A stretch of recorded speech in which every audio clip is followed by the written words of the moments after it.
ସବୁବେଳେ दीर्घ 34 वर्षर गोटे दल सांगे मोर राजनैतिक संपर्क थिला।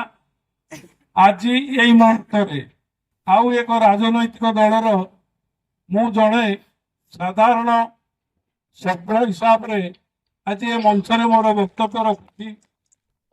सबुबले आमे चिंता करिबा संगठन को केमती सुदृढ़ करिबा एवं ता संगे संगे निर्दिष्ट भाव में कैटेगोरिकली आमे जो दल रे रहिबा सेतबेले चिंता करिबा से दलर तृणमूल स्तर रु शीर्ष स्तर पर्यंत दल किभली भाव में संगठित होबो से संगठन भितर आमर कौन कर्तव्य रहिबो आमे को ढंग रे कार्य करिबा मु मोर व्यक्तिगत भाव में मोर वक्तव्य मु आपण मान समस्त आगे कही रखुची।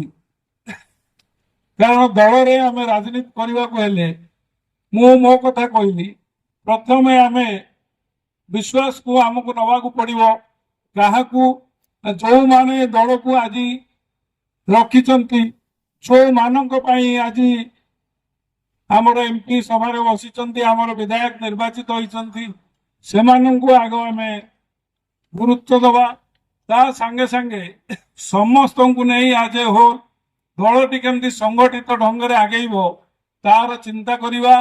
कारण मोर विशेष किसी कहबार ना कारण जो मैंने उपस्थित अच्छा सामने अच्छा मंच अच्छा समस्त जानते मोर भाषण बहुत कम तेणु आम सब प्राक्टिकल रे विश्वास करूँ।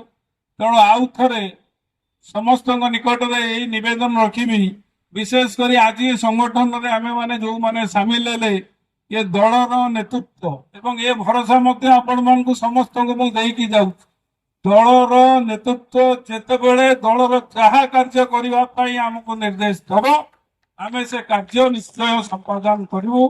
विशेष किसी कहबी ना आउ थे आपण मानकर उपस्थित एवं आमको आज विश्वास को नहीं दल रे सामिल करथिबा आमर प्रिय नेता आमर विधायक महोदय आमर सांसद महोदय एवं अन्यान्य समस्त कर्मकर्ता माने आमको विश्वास को नहीं दल रे सामिल करिथिबारु समस्त को बहुत बहुत धन्यवाद एवं कृतज्ञता जनाई मोर वक्तव्य रखुछि।